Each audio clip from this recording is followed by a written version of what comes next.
Hello, my name is Dr. Ethan Greenwell. I've just turned 60 this year, and like many people at this stage of life, I've had my share of long, restless nights tossing and turning, waking up in the morning feeling like my body just isn't as strong as it used to be. Maybe you've asked yourself the same question I once did. Will my bones still be strong enough to carry me through the years ahead? If you're over 50, struggling with sleep, and sometimes worrying about your bone health, I want you to know you're not alone. I've seen so many patients with the very same concern. Often, they only come to see me after a sudden back pain, or worse, after a minor slip that leads to a serious fracture. Osteoporosis is often called the silent disease because it progresses quietly, without warning, until the bones have already become too fragile. But here's the good news. We can take steps to prevent it, and we can care for our bones starting right now. In this video, I'm going to walk you through the key risk factors, and more importantly, some simple solutions you can start practicing at home today. So, what exactly is osteoporosis? When we're young, our bones are strong.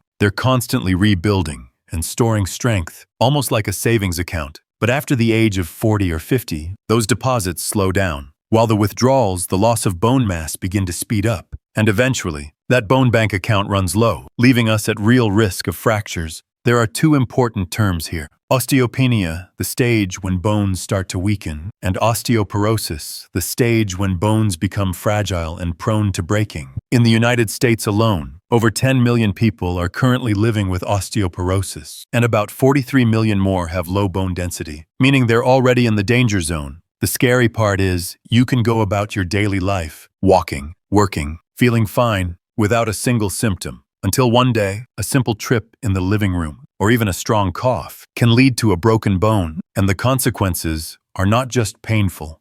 They can take away your independence, prolong recovery, and even shorten your lifespan. That's why, in this video, I want to take you deeper, where osteoporosis really begins, who is most at risk, and most importantly, what you can start doing at home to protect your own bone bank. The main risk factors. As I sit here talking with you, I can't help but think of so many faces I've seen in my clinic. They all carried the same question: why are my bones getting weaker so quickly? And the truth is, some factors are beyond our control, while others are things we absolutely can change. Factors we cannot change. Let's start with age. After 50, our bones begin to whisper to us that they're not as sturdy as they once were. I remember a 72-year-old patient who told me, "Doctor, I don't feel old, but my bones remind me every time I get up from a chair." Age spares no one. It's simply nature's law. Then comes gender. Women, especially after menopause, face a drop in estrogen, the hormone that protects bone. This is why women over 50 are about twice as likely as men to develop osteoporosis. And if your mother or grandmother ever had a hip fracture, your own risk goes up. 2. Race also plays a role. Statistics show that Caucasians and Asians are more prone to osteoporosis. These are things we cannot change, but we can understand them, stay alert, and take early action. B. Lifestyle and health factors. But not everything is written in stone. The way we live each day is a constant companion to our bones. A sedentary lifestyle, hours sitting in a chair, too few steps in a day, makes our bones forget that they need to stay strong. Bones, strangely enough, are like muscles. They need challenge. They need weight to hold on to their strength. Diet is another big piece of the puzzle. Many Americans love fast food, soda, quick snacks, but these come with too little calcium, vitamin D, or protein. I had a 55-year-old patient once tell me, "I thought drinking milk as a kid was enough to last a lifetime." The truth is, bones need nourishment throughout our entire life. And those habits, smoking, drinking that felt harmless when young, quietly erode bone strength as we age. We also need to consider the medicines we take, like long-term corticosteroids, which can make bones brittle very quickly. And underlying health conditions, thyroid issues, digestive disorders can keep your body from absorbing the very nutrients your bones depend on. Sleep and stress. And here's something most people never think about. Sleep. Did you know that chronic insomnia raises cortisol levels? And that directly affects bone density. I've met so many people who not only worry about their sleepless nights, but also about the back pain that slowly crept in. Few realize the two could be connected. Chronic stress works the same way. It's like a slow stream of water carving into stone. You don't see it at first, but over the years, the erosion is undeniable. And if you've endured many sleepless nights, many weary days, please remember this is not your fault. Your body is under pressure, and that pressure quietly reaches your bones. So let me ask you, how are you taking care of your mind, your sleep, your nutrition? Perhaps it's time to listen more closely to what your body is telling you. The lesson I've learned after many years is this: we cannot change our age or our genes, but we can change the way we live today. And it is often the smallest shifts: an extra walk, a healthier meal, an hour of better sleep that bring the greatest difference to our bones. And now that we understand the risk factors, the next important question is, what can we do at home, starting today, to protect our bones? That's exactly what I'll share with you next. Simple solutions at home. When people think about keeping their bones strong, many imagine expensive pills or complicated treatments. But the truth is, the most important foundation begins with the simplest things in everyday life. I often tell my patients, you don't need to change the whole world. Just a few small habits right in your kitchen, right in your own home. Nutrition.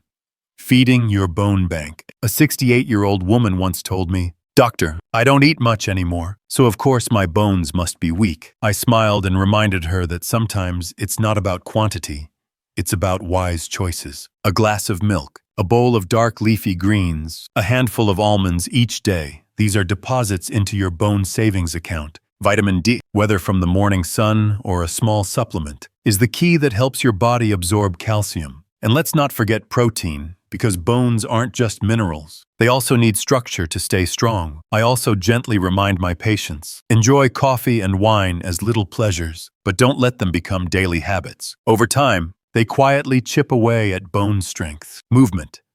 Bones need challenges to stay strong. Bones, much like muscles, need to be trained to remain resilient. I remember a gentleman in his 60s who thought sitting with the newspaper and a short stroll was enough. But once he started weight-bearing exercises, walking briskly, sometimes dancing lightly with his grandkids, he discovered his body felt stronger than ever. Light weights or resistance bands aren't just for the young. Those simple movements send a message to your bones. You still need to be strong, and for those afraid of falling, yoga or Tai Chi isn't just exercise, it's an art of balance, a graceful way of befriending age. Sleep.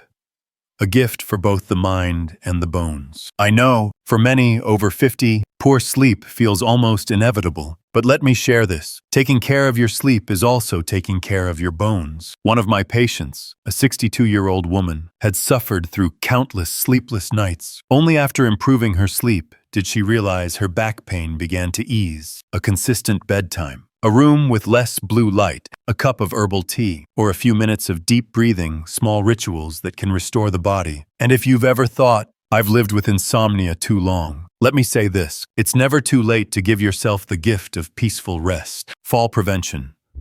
Protecting bones through safety. I've seen many fractures caused not by dramatic accidents, but by a slippery rug or a poorly lit hallway. A safe home is your fortress against unexpected setbacks. Clear the walkways, add nightlights, install handrails in the bathroom. These aren't just changes in your space, they're changes in your confidence. So let me leave you with a question. What have you done for your bones today? A nourishing meal, a few extra steps, or a restful night's sleep?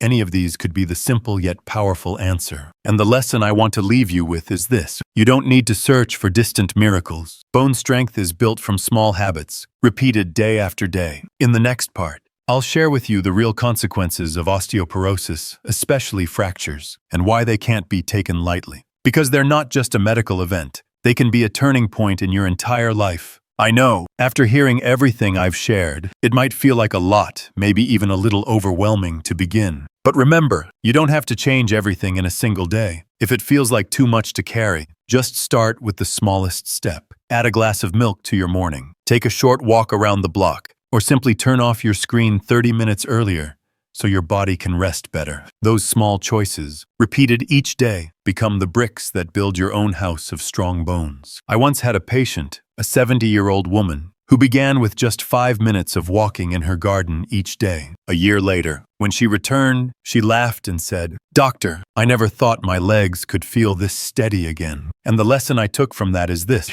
no action is ever too small, as long as you start. So I'd like to invite you, schedule an appointment with your doctor to check your bone density. Share this video with a friend over 50. And if you've found it helpful, subscribe for more simple, gentle health advice. Because caring for your bones is not a sprint. It's a steady walk, step by step, day by day, together. Thank you for spending this time here with me. Throughout this conversation, I haven't just wanted to share medical knowledge. I've also hoped to remind you that bone health is the very foundation for every step you take and every moment of freedom in your life. My hope is that after today, you'll choose one small action to begin with. Maybe it's a nourishing meal, a gentle walk in the morning sun, or simply allowing yourself an extra hour of restful sleep. These little things may seem small, but they are truly gifts you're giving to your future self. I wish you strong bones, peaceful sleep, and a heart at ease, and I look forward to seeing you again in our next conversation.